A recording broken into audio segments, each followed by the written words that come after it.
Johnny Mac with your daily comedy news. President Biden met with the leaders of Canada and Mexico last week. Jimmy Kimmel said this is a traditional thing. It hadn't been held since 2016, though, because, yeah, guess why?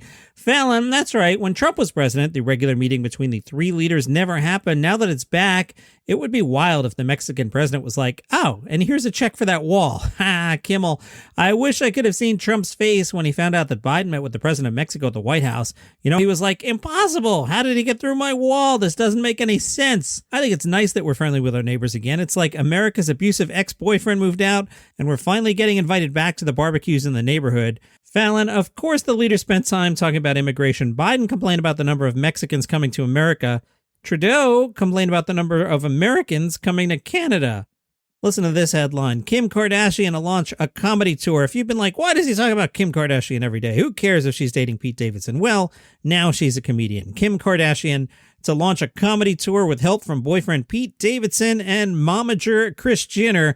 This'll go well. A source exclusively told The Sun, that's one of those British tabloids, that the mega famous reality star has been working out the content for the live show with Pete Davidson last week. The source says Pete is working on it with her, and Kris Jenner is behind it. They're writing the show now. That's why Pete's in Palm Springs. Let's be honest, Kim could sell out Madison Square Garden. Now she just needs an act, and SNL has given her all the confidence she needs to pull it off. All she needs is an act. You know, just you get up on stage, you do an hour of comedy at Madison Square Garden.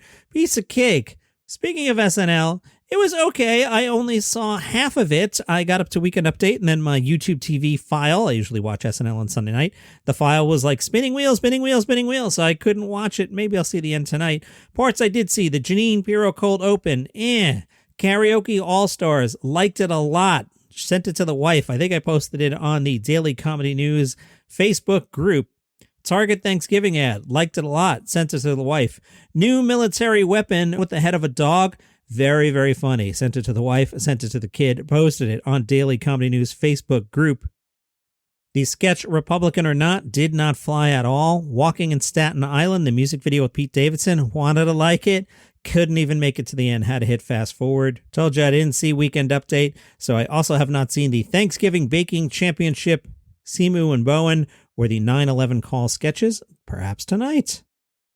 Nikki Glaser will tape a special for HBO Max later this year. It'll be her third. Previously, she has done specials for Comedy Central and Netflix. She gave some quotage with a little dig at Dave Chappelle. Nikki Glaser said, "It's so cool to finally work with HBO, the birthplace of the comedy special. On my third hour-long special, my material will mostly consist of my novel comedic takes on the trans rights movement." Just kidding. It's mainly about sex, dating, and my vagina, because it's been said by smart men on Reddit that those are the only things female comics discuss, so I'd be a foolish little girl to try and tackle anything else. I'm pumped.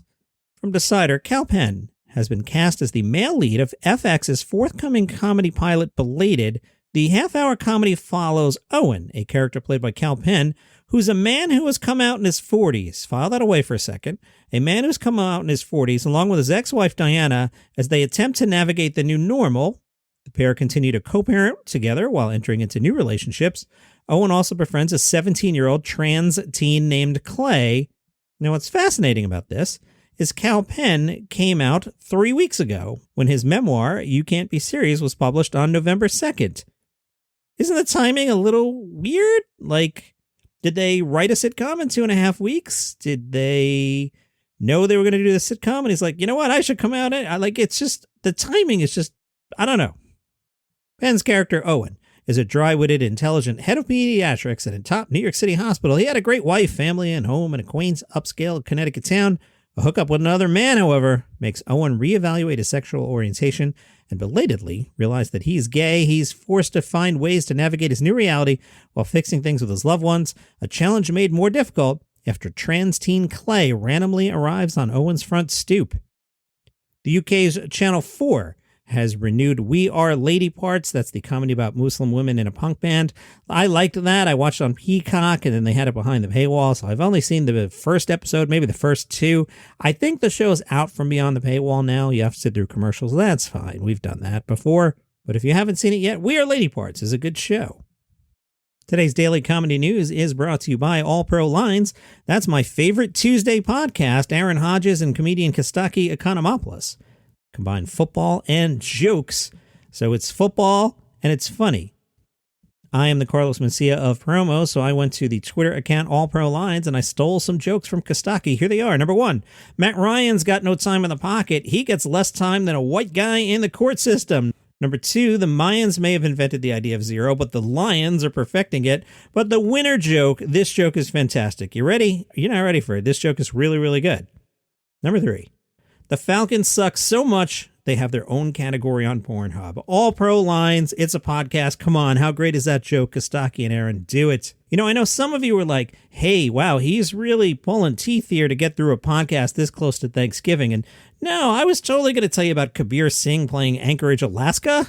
That was on the list. All right, maybe it's a little thin. Maybe I Googled Chappelle and Mulaney, and, you know, it's a little tight to the holidays. This happens every year.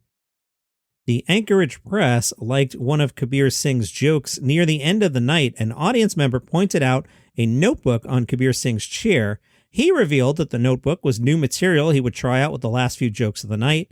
Then he flipped through the obviously empty pages and showed them to the crowd. He had no material in his journal. This was both a parody of other comedians and symbolic of his professional life as a working comic. Many comedians test out material on the road, say in Anchorage, and bring the notes on stage. His reveal of empty pages was a clever critique of the profession while demonstrating truth of his own recent rise in comedy. The Anchorage Press salutes Kabir Singh for expertly avoiding the overtly drunk middle-aged woman heckler yelling out responses to his jokes. From Vulture, Jill Firestone talked about the evolution of her comedy. She said, when I was younger, I would watch comedy or make jokes with people, and it felt like a reprieve from depression. I thought, oh, if I can do comedy, then maybe I won't feel as sad, and other people won't feel as sad. Very altruistic, really good. I didn't even understand the industry. There was no one in my life who did. There was no connection.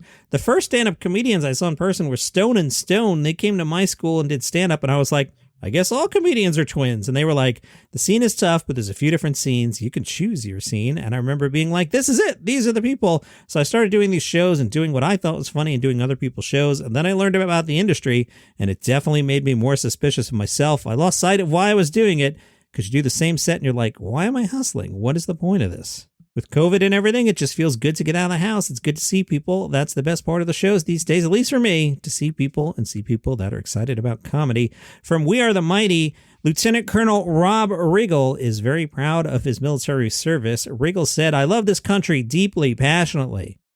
I think despite whatever flaws we have, that within our Constitution and our Declaration of Independence, I just believe in all of what this country stands for and what its potential could be. I feel very passionately about supporting the nation, and the way I could do it best was by serving in the military, so that was one of the driving forces for why I decided to join the Marine Corps. Comedic acting and comedy is my blood. It's something, it's a calling, just like joining the Marines was a calling. And yeah, they don't necessarily match up, but that's okay. You can have more than one dream in this country. It's another reason this is a great country. When I was a Marine, I wore my Marine hat and I conducted myself as a Marine, especially as a Marine officer. In 2017, he starred in 12 Strong, a film about the initial invasion of Afghanistan. Riggle found himself playing Colonel Max Bauer, who was his former commanding officer when he was deployed to Afghanistan. That's pretty cool. I worked directly for the guy I played in the movie. I was on a staff. I used to brief him every morning and every evening. I knew the man very well. Riggle suggests find the thing that calls your name and that you're passionate about, and then go out there and do it. That is your comedy news for today. Now, looking ahead, I have normal episodes for Thursday and Friday. I already recorded them, so I just got to come up with enough for Wednesday. We'll get there. You're not getting a 20-minute episode this week. We all know this, but you got 10 plus today. Not too bad. And I've got some ideas for the weekend. I just got to put that together. I think I'm going to do some It's Always Sunny stuff on one of the days, but I'll let you know about that tomorrow. To find out what is coming, you should follow the podcast on Spotify, Apple Podcasts, Google Podcasts, Good Pods, wherever you get your shows. I'll see you tomorrow.